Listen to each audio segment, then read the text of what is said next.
Salut à tous, alors j'espère que vous allez bien. Il est un peu tôt le matin et j'ai tout dans la tête.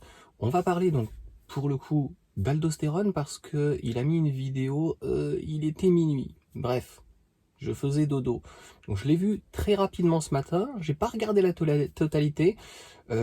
J'apprécie beaucoup Aldo. Des fois, je l'écoute pour m'endormir. C'est un truc de fou. Il a une voix vraiment très suave. Je vais réexpliquer un petit peu le contexte. Comme je l'ai déjà dit, en fait, je fais des vidéos donc d'amateurs, de passionnés. Là, le problème, c'est qu'Aldo, autant sur l'aviation, éventuellement le spatial, il y a des choses où je trouve que c'est très intéressant et on peut se poser des questions, et notamment sur la zone 51. Alors, je vais essayer de rester light, mais je la mettrai peut-être en fin de journée parce que les gens vont pas forcément comprendre et c'est pas forcément mon public. Mais il faut creuser ceci parce que Aldo a parlé donc de Volkswagen clairement et sa vidéo était dédiée dessus et elle est complètement malheureusement fausse et complètement tronquée. Et d'ailleurs, bizarrement, Aldo, s'il venait à voir ma vidéo, ce que je ne pense pas, il a autre chose à faire. Clairement, alors là, je l'épinglerai, c'est quelqu'un qui sait débattre et je pense qu'il ne prendra pas ombrage, comme sur ma petite vidéo où je peux parler d'autres youtubeurs. Bah, tu imagines un polémiste où tu as un mec, par exemple, comme La Sanction ou un gars comme Cro-Blanc, des mecs un peu vraiment polémiques ou quoi, ou je suis aussi un gars qui est vraiment très très bien, qui a 5000 ou 7000 abonnés et il y va fort. À un moment donné, si tu ne mentionnes rien, si tu ne mentionnes aucune marque, si tu mentionnes aucun youtubeur, si tu mentionnes aucun personnage ou aucune personnalité publique ou quoi, de quoi on va parler?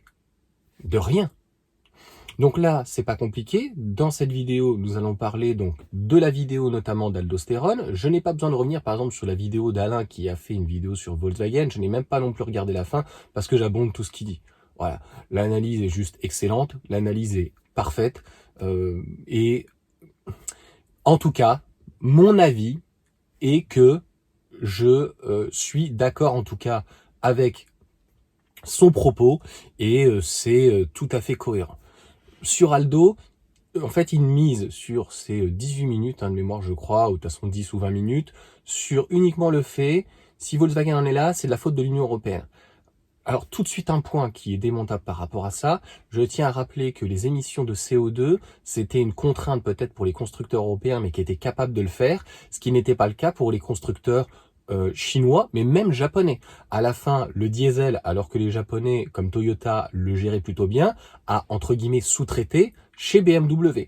Alors oui, pareil aussi, je suis un passionné, je vais pas me reprendre dans la vidéo, je vais pas remettre des incrustations, donc si je faute sur ou ma langue fourche, ou que, parce que tout est vraiment de mémoire, eh bien, il faut pas m'en prendre ou en tirer ombrage ou égard ou quoi que ce soit. Pareil, les constructeurs s'étaient engagés quand même sur le véhicule à 1 litre, que ça soit Volkswagen, que ça soit Renault, que ça soit Peugeot. On va parler aussi des voitures électriques que les constructeurs européens font depuis très longtemps, depuis une cinquantaine d'années. Et beaucoup de personnes qui ont des Zoé trouvent quand même dommage qu'il n'y a pas eu d'amélioration, en tout cas réellement technique. La R5 est très jolie, c'est très nostalgique, c'est magnifique, il n'y a rien à dire. Je n'ai jamais vu une citadine limite aussi jolie. La dernière plutôt compacte ou coupée que j'ai vu vraiment magnifique, même si c'était l'avant d'une 308, c'est la RCZ avec ce double bossage qui coûte extrêmement cher à faire ce genre de choses, un très bel assemblage fait chez Magna Stirn, donc en Autriche, donc là où les Audi TT étaient faits, les voitures un peu caractéristiques passion. Par contre, les véhicules passion, quand je dis passion, je parle des catégories coupé, cabriolet, etc. C'est dommage, c'est un petit peu fini. Ils font tous en fait du SUV et la R5, en fait, sur la partie technique, c'est regrettable. Le châssis est très haut à cause des batteries et donc il en découle des jantes de 18 pouces, etc., etc. Et tout ça, ça n'apporte pas de l'efficience. Et tout ce qu'on va pas apporter de l'efficience, au-delà de l'accélération, on va dire ouais mais tu roules vite et tout, c'est pas la vitesse sur un véhicule forcément électrique, même si oui, qui va déterminer. Un exemple très simple, parce que moi j'avais pris mon modèle Y, mais une R5 fait moins bien qu'une modèle 3. La modèle 3 a des batteries LFP, plus lourdes, le véhicule donc est plus long, le véhicule est plus puissant, le véhicule, enfin, il a tout de plus lourd, plus puissant, 2 fois plus puissant, beaucoup plus de couple, donc il devrait, si tu veux, consommer 30% de plus, et ce véhicule consomme 30 à 40% de moins. Pareil, quand aldostérone, donc pour le coup, parle de l'électrique, c'est plus simple. Non. En fait, il faut tout maîtriser. D'ailleurs, les Chinois, entre guillemets, ne maîtrisent pas tout, puisque Tesla maîtrise a priori mieux la batterie BYD sur la charge. Donc, c'est une entièreté. Par contre, on va dire que à assembler, ou en tout cas, il y a beaucoup moins de pièces, ça c'est vrai, mais ce n'est pas parce qu'il y a beaucoup moins de pièces qu'au niveau de la technique, c'est beaucoup plus simple. On le voit avec Renault, la charge, il se gargarise que c'est pour la recycler derrière. Non, je pense qu'il ne maîtrise pas assez. Il n'y a pas eu d'évolution entre la Zoé et la R5. Et même s'il y a le V2L, le bidirectionnel qui a été apporté, il y a réellement des manques techniques. Les Chinoises ne sont absolument pas parfaites. On voit la BYD Seal Lion, on a eu le WLTP, il est plutôt très moyen, voire mauvais. On est sur une batterie, la première, de 81 kWh, donc quand même une très grosse batterie, même si c'est une batterie Blade LFP, elles sont assez lourdes, même si elles sont structurelles, bizarrement. C'était quand même le but d'alléger, donc si on fait une batterie structurelle, donc qui vient donc à la place de la structure, en tout cas si on peut dire, eh bien de mémoire je crois qu'on est à 400, 480, 500, enfin par rapport à un modèle Y. Aujourd'hui le modèle Y c'est la référence. Il est peut-être pas joli, moi je le surkiffe pas, l'intérieur il peut pas plaire, je parle uniquement de la technique. On a un véhicule en propulsion qui a une très bonne tenue de route, qui est peut-être en 19, qui pourrait être peut-être en 18 pouces à voir. On a des batteries qui sont extrêmement bien logées en LFP avec 58, 60 kWh et peut-être qu'il y aura des améliorations. Une belle propulsion avec 300 qui va jusqu'à 349, 340, 350, c'est compliqué d'avoir les informations avec Tesla. Chevaux, un couple démoniaque et un moteur. Tout ce qui est moteur, réducteur, tout est concentré. Donc, le côté pratique de l'électrique, Tesla l'a mis en place. Beaucoup de constructeurs chinois l'ont mis en place. Donc, c'est la guerre en Chine. Volkswagen l'a mis aussi en place. Mais il y a des constructeurs comme Renault ou Peugeot qui te font des électriques comme ils font des thermiques. T'as un moteur à l'avant, il n'y a rien sur les cieux, c'est le bordel dedans. Écoute, c'est le bordel. Et les ingénieurs se gargarisent, se contemplent, pour pas dire qu'ils se touchent la nouille, en se disant que ce qu'ils ont fait, c'est exceptionnel. Non. Pareil, le rotor bobiné aurait demandé chez Renault à être amélioré. Le problème, en tout cas, on va parler de tout ça, parce qu'on va pas parler finalement que Volkswagen, c'est global, puisqu'après il a parlé de l'Union européenne. Pour Volkswagen, les erreurs, elles sont très simples. Je l'ai déjà pourtant expliqué dans mes vidéos. Donc, sur la partie thermique, que je maîtrise très bien, Volkswagen, j'en ai pas eu 10, mais j'ai pu les essayer, des Sirocco, des machins, des bidules. Les motorisations, il n'y a pas eu d'amélioration. Aujourd'hui, l'essentiel, c'est le 1,5 litre ou des 3 cylindres. Et il n'y a plus beaucoup de 2 litres TFSI, etc. On est donc sur des systèmes hybrides pour essayer donc de compenser. Donc c'est l'usine à gaz. On a des consommations qui restent quand même assez élevées. Et dès qu'on va taper dedans, en fait, dans le turbo de ce TFSI, ça va être assez important. Le problème, c'est qu'en thermique, c'est devenu très très cher. Un véhicule typé Monsieur Tout-le-Monde, Tiguan ou autre, même chez Volkswagen. J'ai parlé du Tavascan qui commence à 47 000 avec un 1,5 litre et qui finit en hybride rechargeable 272 chevaux à 60 000 euros. Est-ce que le positionnement, franchement, de ce type de véhicule, où est la demande? La demande, s'il vous plaît. Allô? Pour un véhicule de 4,52 m, je crois, en fait, on va dire qu'un typé 3008, bah aujourd'hui, Stellantis sur leur véhicule haut, je trouve pas le bas, le 208 308 est horriblement cher en thermique et en électrique et on y reviendra dessus aussi. Sur le 3008, il est plutôt bien positionné. Donc ça, c'est la première, on va dire, erreur de Volkswagen. C'est les motorisations qui sont pourtant amorties, qui sont le L1.5 dérivé du 1,4 litre, le 2 litres TFSI qu'il y a toujours, il y a eu aussi le 1,8 litre et ils ont supprimé toutes les grosses motorisations, donc on va pas pleurer en fait là-dessus. C'est pareil avec PSA, hein, il y a pratiquement plus que le PureTech en 1,2 litre, 3 cylindres, il vaut que dalle à construire. Là, ils sont en train de finir d'amortir la techno, ça fait pratiquement 20 ans. Le 1,4 litre aussi existe depuis très longtemps.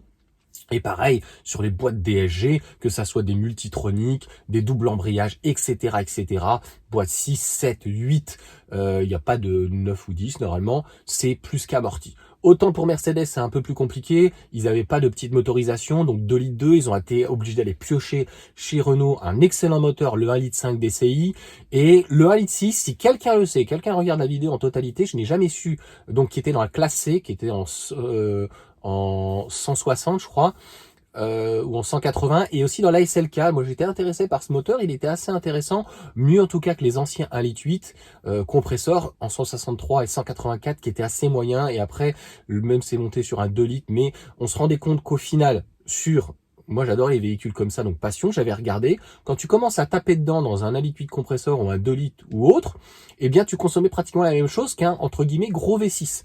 Donc il fallait laisser et foutre la paix à ces véhicules.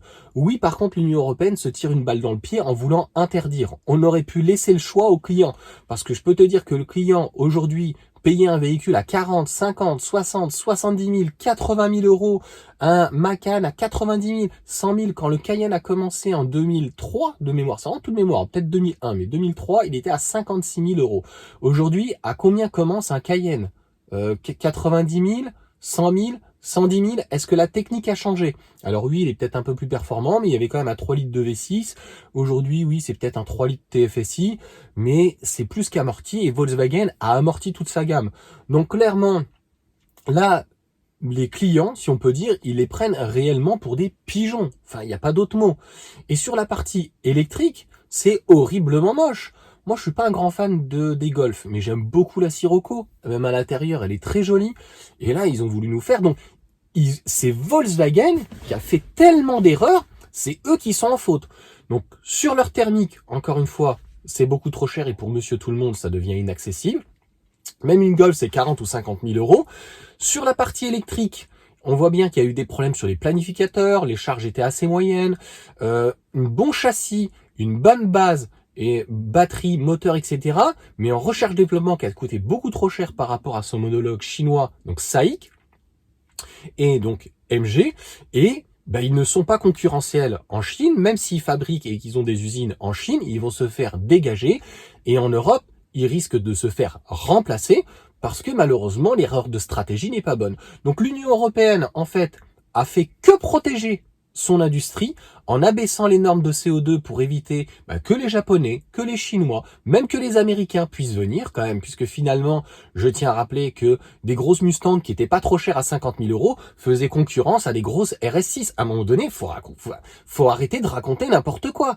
Donc, tous ces constructeurs-là, comme les Ram, les machins, les constructeurs américains, Cadillac, tout ce que tu veux, les gros V8 qui savaient faire et qui consommaient pas forcément tant que ça, et qui étaient extrêmement robustes et qu'on pouvait passer d'ailleurs à l'éthanol, se sont fait dégager. Ford, en partie aussi, a dû faire exclusivement un EcoBoost, un 2 litres 3, mais ils ont fait aussi le 3 cylindres 1 litre essentiellement pour l'Union européenne, et c'est pour ça qu'on voit que Tesla n'a pas forcément envie de faire une compacte uniquement pour l'Union européenne, parce que cette Union européenne fait n'importe quoi. Donc les consommateurs, ça devient de plus en plus compliqué, ils n'ont plus d'argent. Et on peut pas dire encore une fois que ça c'est la faute de l'Union européenne.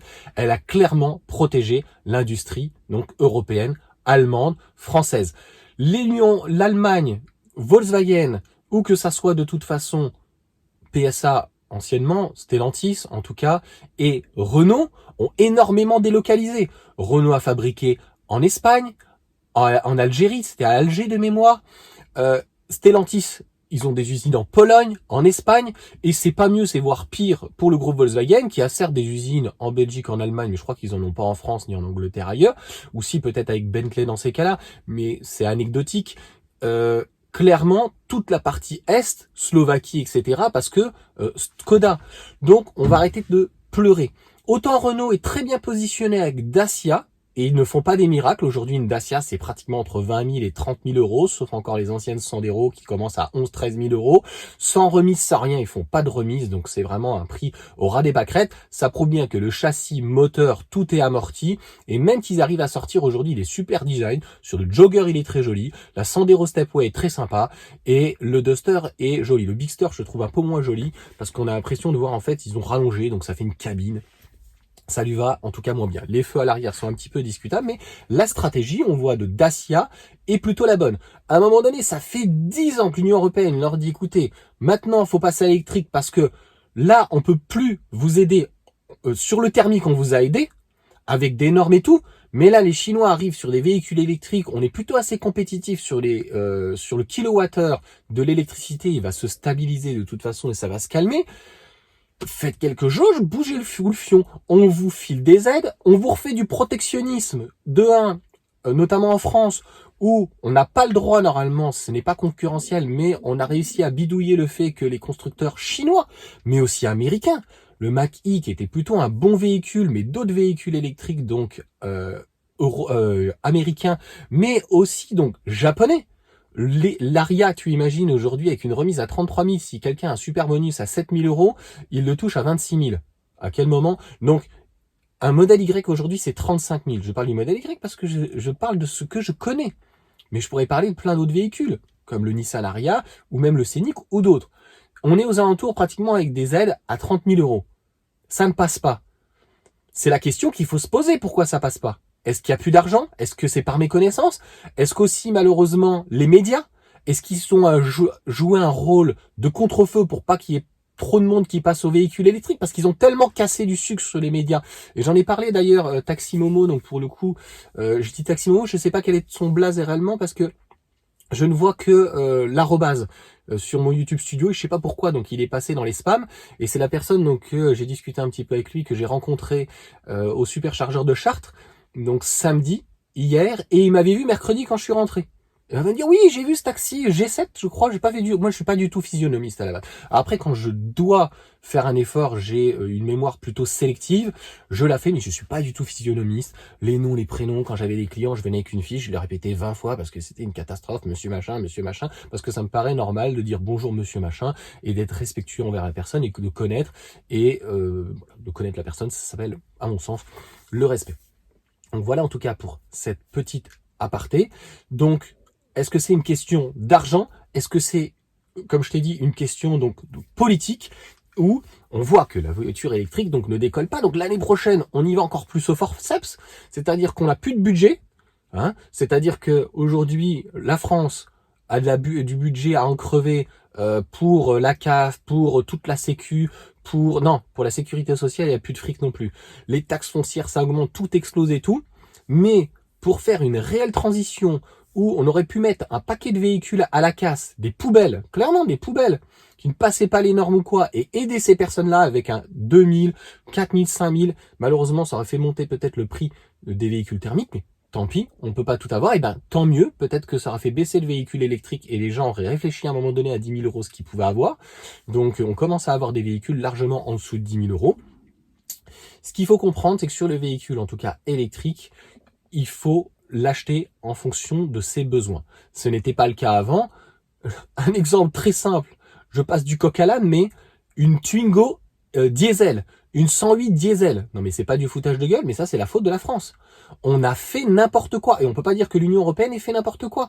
La stratégie était plutôt assez bonne et assez claire. La France a fait n'importe quoi, et encore aujourd'hui, on ne fait que favoriser le diesel parce que c'est PSA qui a mis la pression sur le diesel, et Renault, et même Volkswagen, et ils en ont même triché. Donc, on voit bien qu'on était dans un dogme du tout diesel, où pourquoi pas le diesel hors des villes, voilà, et les ZFE c'est plutôt une bonne chose, et clairement, des 108 et de toute façon des micro-citadines ou des citadines en diesel, franchement, mais ça n'aurait jamais dû exister. Pourquoi pas une Clio, pourquoi pas des 208? Mais faut voir les gens. Moi, j'avais une dame dans une agence immobilière là où je suis, elle avait une Twingo diesel. Et elle allait au travail avec son véhicule et sa maison était à 500 mètres. Mais c'est l'hérésie. Que tu veuilles prendre ta voiture pour 500 mètres, ça te regarde. Je trouve que, c'est mon avis, tu peux venir à pied. Mais bon, après, si tu dois emmener des clients, tu dis je préfère me garer là, j'ai des problèmes de santé, donc ça ne me regarde pas. Mais un diesel. Donc, on aurait dû, et la France aurait dû interdire ce type de véhicule depuis très longtemps. On a fait monter notamment des 1,5 litre DCI dans des Twingo. On a fait monter, je crois que c'était un 1,4 litre HD. On m'a fait la remarque la dernière fois, parce que moi je suis pas du tout diesel.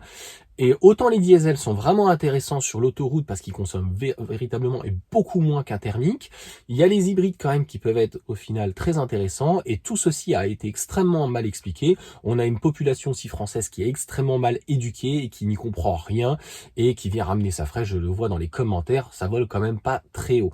De toute façon, on a des gens qui ont quitté le système, ils ont des véhicules de 20-30 ans, autant te dire qu'à partir de 30 ans, ce sont des véhicules donc non plus d'occasion, mais des véhicules de collection.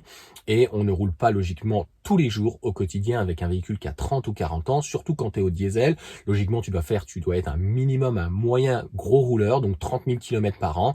Donc au bout de 30 ans, ton véhicule doit avoir 900 000. Donc si au bout de 30 ans, ton véhicule a 100 000 ou 150 000 ou 200 000 km, il faut que tu te poses les bonnes questions. C'est que ton usage avec ton véhicule diesel n'est pas le bon. Donc pour finir sur Volkswagen, les idées, elles sont parties trop hautes. L'ID3 a baissé énormément son prix, mais par rapport à une Cupra, ils ont laissé le design à Cupra et le véhicule est extrêmement moche, je trouve. En tout cas, ce n'est pas réussi et ce n'est pas du Volkswagen. Avec l'ID2, peut-être qu'on va récupérer plutôt des véhicules typés Polo, mais à un moment donné, sur toute la chaîne, ils ont fait n'importe quoi. Il y a des gens pareils dans les commentaires qui me disent « Mais tu n'y connais rien, Skoda, c'est pas de l'Audi. » Bah si, je suis désolé. Tu prends par exemple ne serait-ce qu'une Audi A1 et tu prends donc c'est la Fabia, je crois, et tu prends par exemple une Polo, notamment sur les finitions, mais même sur les finitions basses. Moi, je recherchais en fait un véhicule sportif et je m'en foutais à la limite du style, même si pour moi l'Audi A1 était beaucoup plus jolie que la Polo. Mais tu vas retrouver une Polo WRC où tu as un 2 litres normalement dedans de TFSI et tu retrouves ça sur une S1. Par contre, tu n'as pas ça dans la Fabia, mais dans la Fabia, tu retrouvais donc les 1,4 litre donc type Sport 185 chevaux. C'était trop puissant clairement pour un 1,4 litre, ça doublait la puissance et ils se sont rendu compte que c'était trop léger si on peut dire. Et ils ont passé un super beau moteur dedans, le 1,8 litre qui était, moi j'avais regardé sur les MK2 etc. Donc rien à voir avec le Quattro, le compresseur, donc l'ancien de la MK1, donc le 1,8 litre. Là c'est un dérivé du 2 litres TFSI, donc un 1,8 litre qui fait 160 dans l'Audi TT, et là, qui fait 192 chevaux. Et il est capable de faire, même en reprog ou autre, 200, 220. C'est dans l'ensemble un très beau moteur. Mais tous les problèmes qu'il y a sur les moteurs thermiques aujourd'hui, est-ce que c'est la faute de l'Union européenne? Est-ce que c'est la faute de l'Union européenne s'ils ont fait les 3 cylindres? Est-ce que c'est la faute de l'Union européenne si on a des huiles de merde dedans et que le moteur, il bouffe de l'huile comme les TFSI? Non. Tu regardes chez les taxis, et là j'ai préparé une vidéo, je pense que je mettrai peut-être dans la journée aujourd'hui, les Uber, mais même les taxis, qu'est-ce qu'ils prennent? À la base, des diesel, les 2 litres de Mercedes, beaucoup, ça fonctionnait très bien, et aujourd'hui ça ne fonctionne plus parce que la double chaîne est passée en simple chaîne, mais au niveau donc japonais, ils prennent, pour y avoir Nissan, même si maintenant c'est du Renault, et il pourrait y avoir, un peu comme Opel avec Peugeot au final, il pourrait y avoir donc Honda, mais ils prennent essentiellement du Toyota. Ils ont les révisions quand même, mais c'est assez tranquille. C'est un véhicule où jusqu'à 200 voire 400 000 km, eh bien, mis à part grossièrement des vidanges, tu n'auras rien. Il n'y a rien de particulier sur la boîte à faire. Et voilà, au niveau des ponts, etc., des pneus, disques plaquettes éventuellement. Et puis, s'il y a un triangle ou des suspensions éventuellement ou quoi que ce soit. Donc, pour dire vraiment très très peu, que ça soit au niveau, oui, c'est le problème du véhicule thermique, c'est que le moteur, il y a énormément de pièces. Donc, que ça soit le moteur en lui-même, que ça soit toutes les poulies, que malheureusement il faut un alternateur, il y a une boîte de vitesse qui est toujours à l'extérieur, ce qui n'est pas le cas sur un véhicule électrique, tout est empaqueté dedans, donc c'est les moteurs BYD par exemple, 12 en 1, donc c'est un truc de fou, pof, le truc est un 12 en 1, donc après pour la réparation c'est peut-être plus compliqué, mais comme chez Tesla, tu tombes les cieux, ça repart donc au recyclage et puis on en remet un autre. Donc la preuve qu'en tout cas, Toyota arrive à faire des véhicules hybrides qui respectent les normes avec donc les Aygo, etc. Mais ça va être très compliqué pour Toyota parce qu'en Europe, ils vendent un peu du RAV4, mais essentiellement, ils vendent essentiellement de l'Aygo ou de la Yaris. Donc eux, de toute façon, ils vont se faire jarter à cause de l'Union européenne. Et c'est aussi une volonté d'essayer de protéger en disant « faites 20%. » Si Renault n'est pas capable de faire 20% de voitures électriques avec une R5, c'est qu'ils ont loupé quelque chose dans leur vie. Ou alors qu'il était trop cher le véhicule. Ou alors le positionnement était pas bon. Il aurait fallu qu'il soit peut-être un peu plus bas. Et il aurait fallu donc des jantes qui coûtent peut-être moins cher, des pneus qui coûtent moins cher. Et un véhicule, non pas low cost, franchement ça veut pas dire, mais un véhicule donc un peu plus réaliste, techniquement parlant. Et pas... je vais être grossier, le but c'est caricatural, parfois un parpaing. Voilà, je trouve qu'en consommation, c'est vraiment pas bon. Mais c'est le même problème, on va dire, si on peut dire donc avec Renault. Mais Volkswagen, son plus gros problème, c'est qu'ils sont arrivés donc à la fin avec leur thermique très cher. Et de l'autre côté, en électrique, ils sont aussi très chers. La recherche-développement a coûté très cher. Les véhicules sont moches. La transition qui se fait ne se passe pas bien. Donc, Renault a un autre problème, par exemple, qui est qu'ils n'ont pas fait d'évolution réelle, même si les prix sont plus intéressants que chez Stellantis, donc sur leur véhicule. Donc c'est dommage. Et Stellantis, on a l'impression qu'ils se cherchent terriblement. Donc ils sont plutôt pas mal situés donc sur les grosses batteries, mais ça manque aussi, encore une fois, d'efficience. Est-ce que pour le quotidien, une batterie de 98 kWh, est-ce que c'est raisonnable? Franchement, si Tesla avait fait un 3008, un véhicule de 4,50 m, pour le quotidien, 40 ou 45, 50 kWh en batterie LFP aurait suffi largement. Et c'est ça qui est regrettable donc pour Tesla, c'est qu'en fait ils ont des véhicules qui sont aboutis, S, X, et donc le modèle 3 et le modèle Y, et ils auraient pu faire quelque chose, mais c'est pas le nerf de la guerre dans le monde. Dans le monde, ce qui marche, c'est du modèle Y, du RAV4, éventuellement de la Corolla.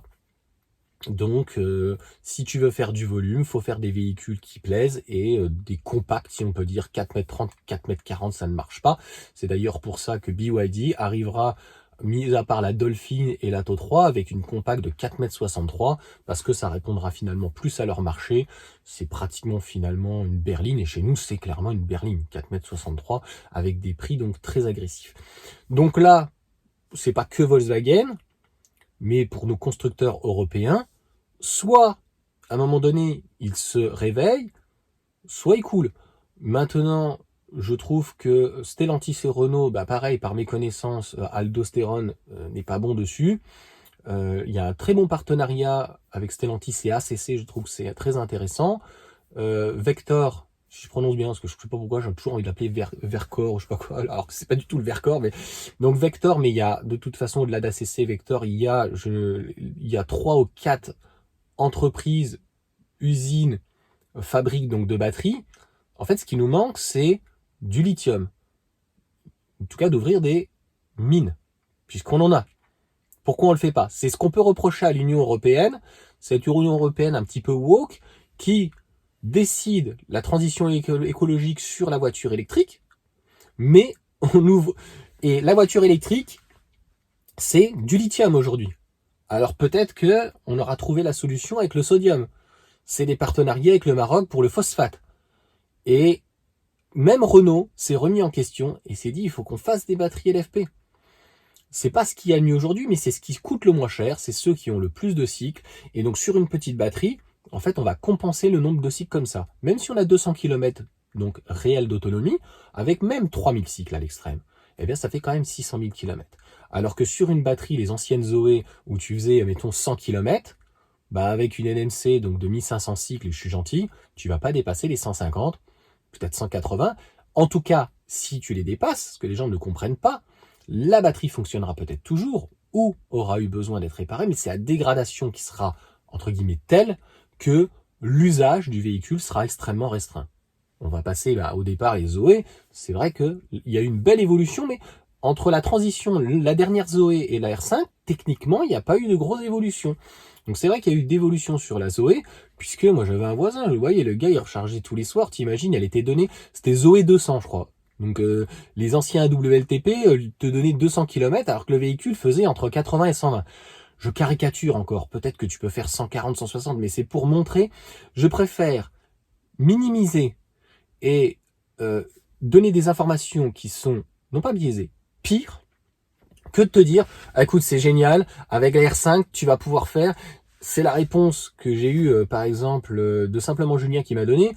L'autoroute, oui, ça va être compliqué de faire 500 km, faut prendre les nationales, tu pourras faire entre 350 et 400 km. Mais je ne fais même pas ça avec le modèle Y. Peut-être avec une modèle 3, avec la Mégane, je ferai 300 km. Enfin, je vais pas ruiner mon confort. S'il fait 0 degré, je vais mettre du chauffage. Je vais allumer les choses, je vais peut-être brancher mon téléphone, j'ai des sièges chauffants, je vais peut-être utiliser les sièges chauffants. Enfin, tu vois ce que je veux dire? Dans mon véhicule thermique, je me suis jamais dit oh là là, je vais trop consommer, oh là, j'arrête le chauffage. Hein. Non, il faut conduire un véhicule électrique de la même manière d'un véhicule thermique, et donc en fonction de ça, et en fonction de son usage au quotidien, de son véhicule qu'on avait éventuellement thermique, le transposer avec un véhicule électrique, et même si parfois le véhicule ne correspond pas des fois à la taille, il y a des gens qui prennent des modèles Y, mais c'est trop gros, mais rapport qualité-prix, on ne fait pas mieux. Il y a des gens, et il y a pour le coup Charlie qui avait une Mégane depuis 2-3 ans, qui en a pouvait plus, qui voulait s'en séparer, et qui est extrêmement content de sa Model 3. Hein, il roule à 90 au lieu de 130, il ouvre un petit peu les vitres, il met pas de clim, donc il est en dessous de 10 kWh, c'est le plus heureux aux 100 km. Encore une fois, je taquine, mais parce qu'il avait mal pris, j'avais dit, voilà, le nouvel Model 3 Highland, on ne la prend pas en fait pour son autonomie.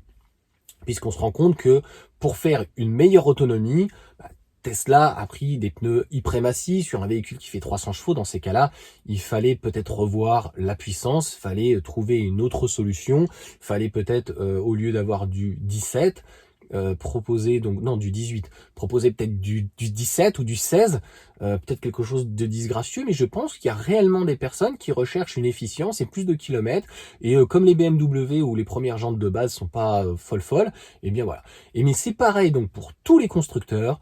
Les constructeurs, en fait, d'une manière globale en Europe, on a deux types de constructeurs aujourd'hui. On a les constructeurs premium qui sont horriblement chers et qui, on le voit par exemple, ceux qui s'en sortent le mieux, c'est BMW parce que c'est les plus réalistes. Quand tu vois Audi, avec Volkswagen, le groupe Volkswagen, ils sont des fois 2 fois plus chers en leasing. Tu prends un X1 et tu prends, je sais plus, leur Q4 ou quoi.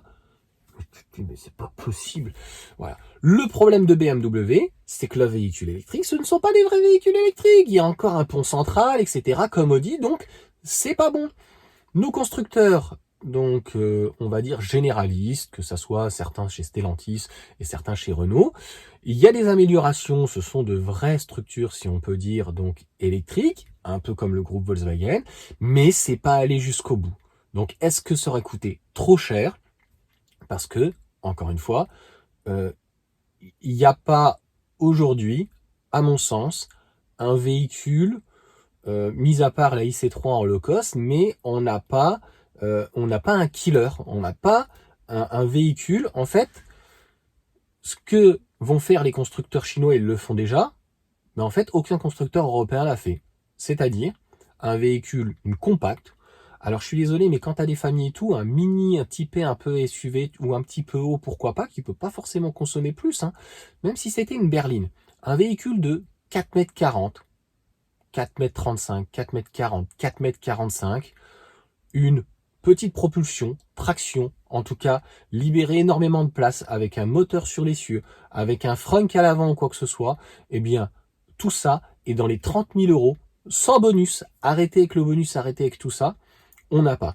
Aujourd'hui, on nous propose que plutôt le Scénic qui démarre à 40 000 euros, même s'il est plutôt bien situé, l'Elrock qui commence donc à 33 000, éventuellement ça serait lui, donc il est plutôt bien situé, et on voit bien que Volkswagen va peut-être se rattraper avec son ID3 où ils ont fortement baissé le prix, et complètement délirant, qui a baissé de 10-15 000, et ça viendra peut-être aussi avec Skoda et l'Elrock, et peut-être avec le Kamiq, non, je sais plus comment ils vont l'appeler, ça y est, la petite, pas la petite berline, la citadine, que ça soit chez Skoda ou Volkswagen, parce que pareil, chez les citadines, mis à part à la limite la IC3 ou la Grande Panda, la R5 c'est pas le cas, je suis désolé, il manque une petite citadine abordable.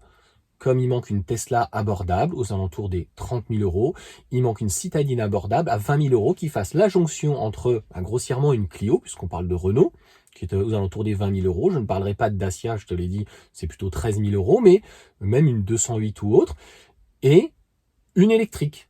Et c'est encore pire chez Stellantis, puisque une 208, c'est, mettons, 23 000, 24 000. J'avais fait une vidéo là-dessus comparatif. Et on a 10 000 euros, donc d'écart.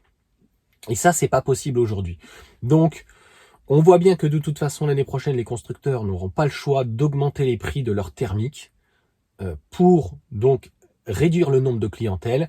Et il faudrait quand même qu'ils baissent le prix de leurs véhicules électriques parce que ce n'est pas justifié. Les batteries aujourd'hui dans un véhicule électrique, 50 kWh, ça coûte 2, 3, 4 000 euros, donc faut arrêter, ça coûte pas plus cher finalement que une micro-hybride où tu es obligé de rajouter une boîte de vitesse avec pas 3 rapports, mais 3 boîtes de vitesse, enfin du moins donc 2 embrayages, comme ils ont fait donc Stellantis, un double embrayage, donc 2 embrayages pour le parti thermique et un embrayage entre guillemets aussi, avec donc logiquement c'est 2, souvent 3 rapports. Donc je ne suis pas sûr, mais encore une fois je l'ai dit, il y a une volonté de tous les constructeurs européens en Europe, avec nous-mêmes français, allemand, européen de se goinfrer sur cette technologie-là et de vouloir l'amortir le plus rapidement possible pour embrayer. Parce que de toute façon, après, voilà, c'est l'électrique qui va dominer le marché.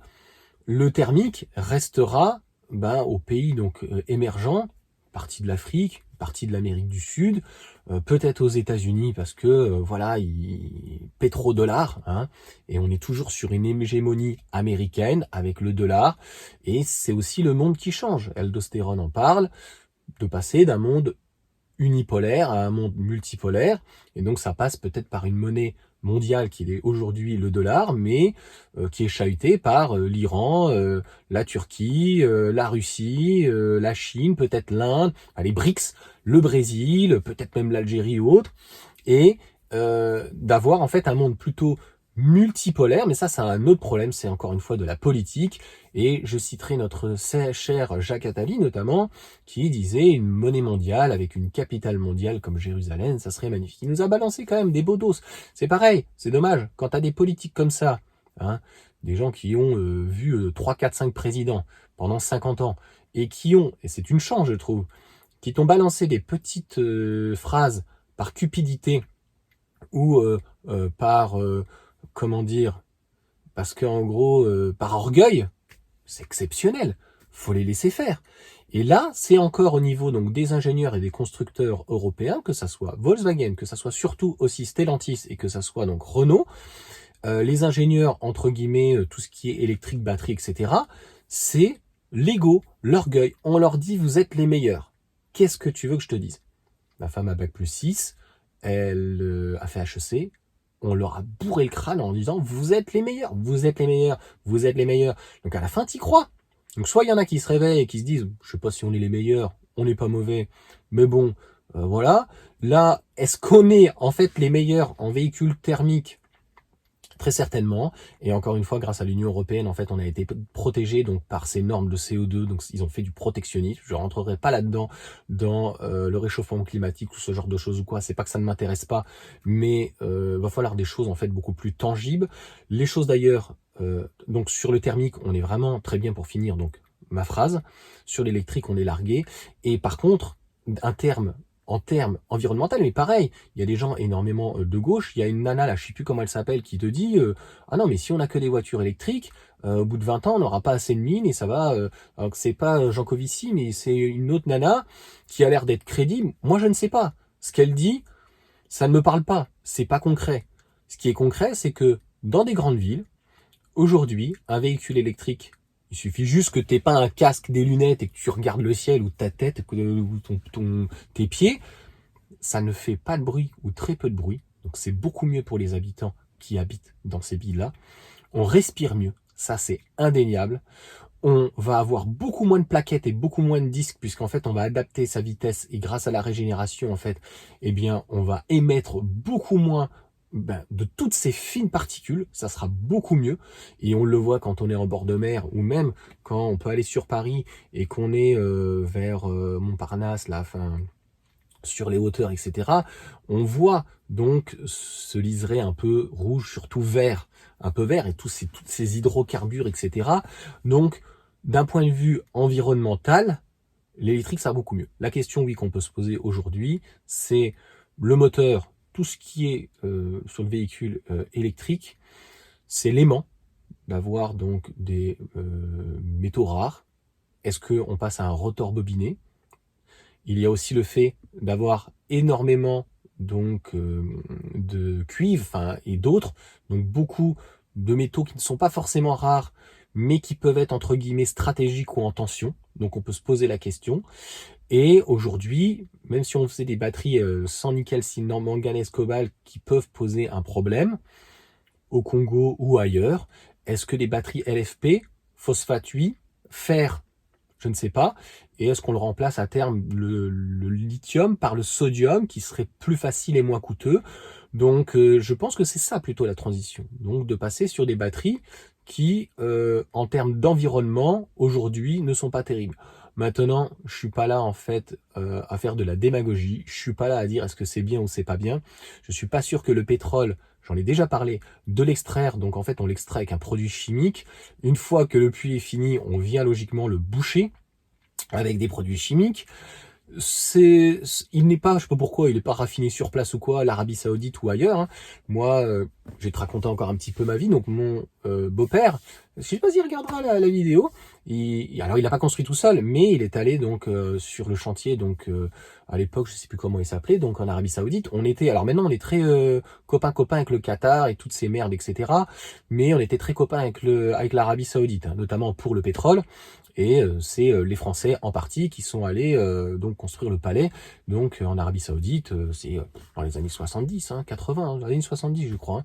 Donc pour dire, on raffinait pas donc sur place. Je sais pas pourquoi on n'a jamais raffiné donc sur place notre propre production, parce que l'Algérie par exemple le fait pour sa propre production.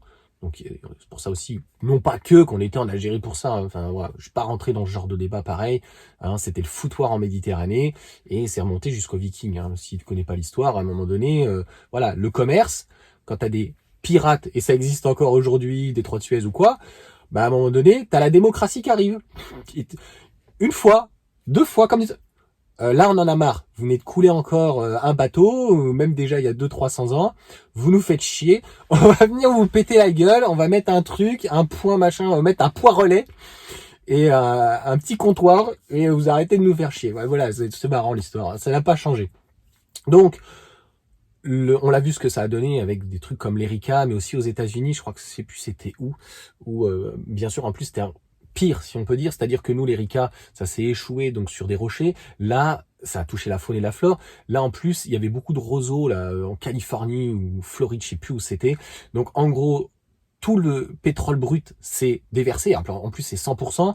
Maintenant, c'est vrai qu'on a des digues, on a des trucs pour essayer de restreindre. On repompe. Alors, je ne sais pas si on arrive à séparer la mer donc du pétrole. Donc ça, c'est arrivé très souvent. Hein. Bizarrement, il y a eu, on va dire, 2 accidents, donc Fukushima et Tchernobyl. C'est dommageable, mais ça peut être évité. Et clairement, le nucléaire et l'électrique et la voiture électrique, clairement beaucoup plus safe par rapport à ça, par rapport donc au pétrole, qui est arrivé des dizaines de fois. Des problèmes, puis sans compter les mecs qui dégazaient, tu sais, hein, les pétroliers et tout, enfin bref, catastrophe. Il arrive, il est raffiné, ça te bouffe de l'électricité, il y a des camions qui viennent, donc normalement le camion citerne il part de là-haut et après il va directement à la station, je dis pas de conneries. Et s'il doit s'arrêter d'ailleurs il va à une station, c'est quand même le paradoxe. Donc il est où le rendement et il est où l'environnement? Donc, je dis juste que le véhicule électrique n'a pas de leçon à recevoir d'un véhicule thermique qui, en termes de rendement, en termes d'impact environnemental, est juste crasseux. Et on voit aujourd'hui qu'il doit y avoir très certainement des problèmes au niveau des contrôles techniques parce que je vois des voitures qui polluent, qui crachent de partout et qui passent les contrôles techniques. Alors, je ne sais pas si voilà, les gens les passent, il y a de la bidouille, de la magouille, des machins, des validations très bizarres ou des choses truquées, hein, Volkswagen l'a fait. Donc il y a eu quand même, on le voit bien sur les véhicules thermiques, les consommations sont totalement fausses. Sur le kilowattheure, sur les véhicules, il est plutôt bon.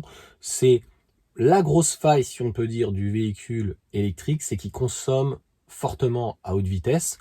Maintenant, peut-être qu'un jour ça passera à 110, je ne suis pas forcément pour. Moi je suis pour plus vite fait, plus vite quitte, même à la limite à 150, mais ça consomme plus. Il y a des pays qui le font. Bon, après, moins tu vas vite, plus tu perds en rendement. Après, quand je vois sur les nationales, maintenant, il y a beaucoup d'endroits qui sont passés à 90, les gens roulent à 70. Et on le sait pourquoi ils roulent à 70, parce que je pense que déjà, ils ont peut-être peur des radars, parce que ça coûte de l'oseille, mais c'est surtout qu'ils ont plus de pognon. Il y a des gens, ils appuient plus sur la pédale d'accélérateur. Donc aujourd'hui, le pétrole, l'essence, la pompe, ça coûte tellement cher que ça devient compliqué. Donc voilà pour cette vidéo, je pense, d'un point de vue analogique. C'est ma propre analyse, mais il faut pas perdre espoir. Et on va finir, tiens, sur cette note vraiment d'espoir. Volkswagen va arriver, donc je pense, comme je l'ai dit, avec d'autres véhicules.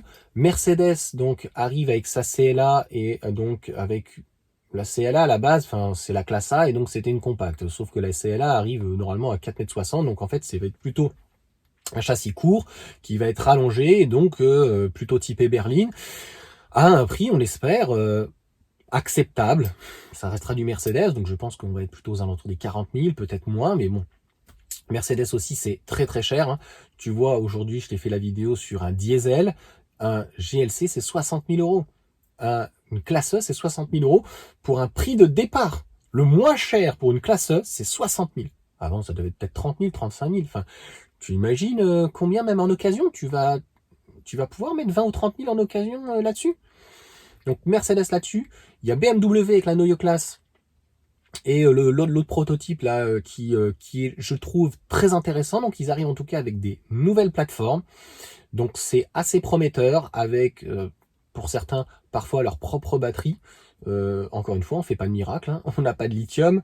On pourra en avoir, mais on n'a pas de lithium, on n'a pas de truc. Enfin, on est des guignols, voilà. Donc je me demande qu'est-ce qu'on a foutu, puisque et on va parler de ça aussi quand même rapidement d'un point de vue géopolitique, hein, parce que c'est quand même important de comprendre, parce que je parlais entre guillemets de Jacques Attali, mais il y a un autre aussi, notre président, c'est que, pareil pour Renault, ça se passe plutôt bien, je pense qu'ils ont beaucoup de marge, donc ils vont pouvoir baisser un petit peu leur prix, on le voit avec la Mégane, ils avaient baissé de 4 000, et Stellantis, il faut qu'ils nous déchirent tout, mais pour le moment, en termes d'efficience et de prix, surtout sur les petits véhicules, c'est encore trop cher. Donc, il va falloir voir sur les STLA, etc., les médiums, les small, etc., ce que ça donne. Donc, ce n'est pas, en tout cas par mes connaissances, ne prenons pas nos élites pour des abrutis. Quelqu'un comme Emmanuel Macron est un global et un young leader. Les informations sont sur Internet. Hein, il a fait une école jésuite, donc au Touquet. Et il parle très bien anglais, et on a des rapports plutôt amicaux avec la Chine. On a d'ailleurs de très bons rapports amicaux, puisque on parle des fois de Trump, mais aussi on parle d'Elon Musk qui ferait la jonction. Donc je ne sais pas en fait où ils veulent en venir, je ne sais pas si on a voulu intégrer en tout cas la Chine, entre guillemets un peu Mao communiste, qui était la Chine dans 1500. Tu regardes en fait un graphique sur 1000 ou 2000 ans, quels sont les pays les plus puissants sur 2000 ans par exemple, t'as l'Irak, par exemple, c'était un très très beau pays, bien avant Saddam Hussein, en zéro à peu près. Il y a eu, voilà, Rome, bien sûr.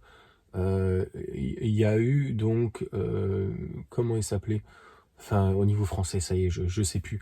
Et puis Napoléon, etc. Mais il y a eu l'Espagne, il y a eu le Portugal, là l'Angleterre. Donc, est-ce qu'on a voulu intégrer la Chine, en tout cas la Chine, ce qu'elle sait faire de mieux aujourd'hui? Il y a plein de choses maintenant qu'elle sait faire mieux que nous, mais aujourd'hui, c'est les batteries, ils maîtrisent tout. Certes, les voitures électriques, certes, la 4G, la 5G, bientôt la 6G. Et on voit avec Xiaomi, par exemple, mais d'autres, tout ce qu'ils sont en train de faire, et une sorte de toute façon de Silicon Valley par rapport à l'Inde qui est encore resté un petit peu archaïque. Et puis la Chine est depuis très longtemps le poumon industriel du monde. Donc pareil, on était bien content de trouver la Chine depuis à peu près 20 ou 30 ans. Il y a beaucoup de pièces qui viennent de Chine, de Taïwan. Les micropuces, 90%, 100% pratiquement des pièces viennent de Taïwan. Ils sont spécialisés là-dedans. La Chine, eux, voilà, tout ce qui va être moteur, et puis ils se sont spécialisés dans les batteries. Ils sont très forts. Nous, il nous reste plus grand-chose. On était spécialisés dans les télécoms, avec, entre guillemets, Alcatel-Lucent. On était spécialisés dans le ferroviaire, avec le TGV ou autre. On était spécialisés un peu quand même dans l'automobile, et puis les Allemands, et puis les hélicoptères, et puis les avions. On voit ce que ça a donné, enfin Airbus, etc. Le problème, c'est qu'on est en train de perdre tout, mais c'est aussi notre faute, par la vanité. Les Chinois ont dit, vous venez en Chine, mais vous ne déteindrez pas plus de 49%, déjà demain. Un peu comme en Arabie Saoudite. Déjà, ça pue du cul. Donc ça veut dire que, oui, mais vous venez avec toute votre technologie. Donc avec les plans, avec la chaîne de montage, avec tout. Voilà, c'est du pain béni. Et puis, je ne sais pas si on s'est dit, ils auront toujours un train de retard. C'est-à-dire que nous, on va faire du recharge-développement, et pendant qu'en fait, on leur file des vieux trucs tout pourris, ils vont pas se renouveler. Et au final, ils ont commencé déjà à copier. Ils ont commencé à bien copier. Ils ont commencé à faire tout aussi bien. Et là, on peut dire que sur certaines choses, sur certaines technologies, ils font très certainement mieux. C'est le cas des batteries. C'est le cas certainement aussi sur certaines choses des moteurs. Et à tel point que l'Europe, les États-Unis ont dit on ne veut plus de voitures chinoises parce que les logiciels chinois. Donc, moi je suis pas là-dedans. J'aime mon pays, j'aime la France, mais à un moment donné, ça s'appelle un peu le retour de bâton. Donc, à un moment donné, c'est ce que la Chine ne veut pas. Elle se pose des questions. Est-ce que, enfin les constructeurs en tout cas chinois, BYD devrait venir donc pas en Autriche, ça y est, j'ai oublié le pays, en Hongrie, voilà, Autriche-Hongrie. On parlait de la Turquie, mais à un moment donné, la Chine elle-même a dit à leurs constructeurs, faites attention. Donc, parce que si vous emmenez en fait les usines, on risque non pas de perdre la technologie, mais on ne pourra plus maîtriser sur notre propre sol. La preuve qu'il y a quand même du patriotisme. Voilà. Un salarié qui va voler des informations, c'est un petit peu comme aux États-Unis. Hein. C'est Guantanamo, hein, direct. Donc ça rigole pas. Hôpital psy, tu as un problème. Donc voilà un petit peu. Franchement, la vidéo 50 minutes, elle est extrêmement dense. Voilà pourquoi, à mon avis, sur les propos d'aldostérone, ils n'étaient pas assez justes. Et la vidéo, clairement, Volkswagen s'est tiré une balle dans le pied tout seul. Ce n'est pas de la faute de l'Union européenne. Volkswagen fait n'importe quoi sur ses véhicules thermiques. Ils font n'importe quoi. Quand tu vois, encore une fois, je l'ai dit, je le répéterai 100 fois, quand tu vois ce que fait Toyota en hybride, c'est 100 fois mieux que leur merde. C'est pareil pour Peugeot ou pour Renault. Franchement, 3 cylindres, micro-hybridé avec une boîte. Tu sais déjà que la boîte micro-hybridée, c'est une merde. Il n'y a rien qui tient en fait. Ni la boîte, ni le moteur, ni rien. Qu'est-ce qui tient en fait dans cette bagnole? Le châssis? L'assemblage? Je suis désolé. Donc, et Volkswagen et les autres, ce sont des ingénieurs sur leur recherche-développement, se sont tirés une balle dans le pied et ils ne se sont pas remis pour le moment en question. Renault l'a fait un petit peu avec le LFP. Stellantis, pas plus que ça pour le moment. Ils vendent des bagnoles même de 280 chevaux, pas très très performantes pour 50 000 € en citadine, tout va très bien. Avec Alpha, ils se disent écoute, on a assez de marques, on vous emmerde. Et là, c'est plutôt les Allemands qui sont en train de tirer la gueule. Et pareil, ce que dit donc Aldostérone, c'est pas que c'est juste ou faux, on n'a pas les tenants des aboutissants des chiffres. C'est pas parce que tu as un chiffre d'affaires d'1 milliard, est-ce qu'ils n'ont pas vendu des actifs. À un moment donné, Peugeot a fait indirectement exprès de se mettre en difficulté. Ils ont fait énormément de recherche-développement et ils ont passé ça en fait dans les comptes. Donc obligatoirement, il y avait un déficit très important, même s'ils avaient une trésorerie de 10 milliards, je crois mémoire. Donc en gros, ils voulaient se mettre en difficulté pour se plaindre, pour pleurer auprès de l'État français et tout. Et puis après, bien plus tard, ils étaient plus en difficulté. Il y a eu une nationalisation. Et puis ça allait mieux tout d'un coup. Donc en gros, ils avaient demandé un intérêt. Ils ont chialé. Ils ont dit, on vous rembourse tout de suite. Ne demandez pas. Enfin voilà. Tout ça, c'est des erreurs de stratégie. Et Volkswagen, donc la voiture du peuple, donc une coccinelle, eh bien, elle est où cette coccinelle? Logiquement, c'est l'Audi A3. L'Audi A3. Pas du tout. C'est l'ID3. Mais franchement, un sac de nœuds, 30 000 €, je pense que ça commence à être intéressant. Ce qui manque aujourd'hui à 30 000 €, c'est absolument pas le prix, c'est absolument pas le châssis, la technologie, ça devient quand même très intéressant.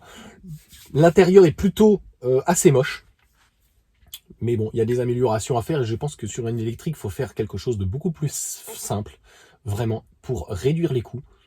Qu'ils nous fassent un truc franchement à la Tesla, moi ça me choque pas. Voilà. Honnêtement, je te dis ce que je pense. Et à l'arrière, ça peut aller, mais l'avant, ce n'est pas du tout une idée. C'est de la chiotte en barre.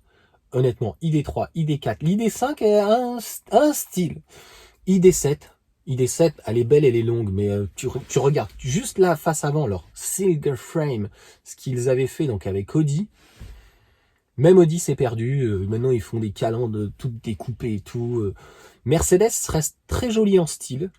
BMW est assez sympa. Et même, je l'ai dit, sur l'Audi A5, la nouvelle, elle ressemble vachement à une Mercedes, tu vois. Et même Mercedes, à un moment donné, c'est un petit peu perdu là sur sa classe C, a commencé à faire des trucs. Les designers, il y a un manque d'inspiration. Et alors chez Renault, l'inspiration ne manque absolument pas en termes de design, c'est juste sublime. Franchement, Mégane, elle est belle, il y en a qui l'aiment pas.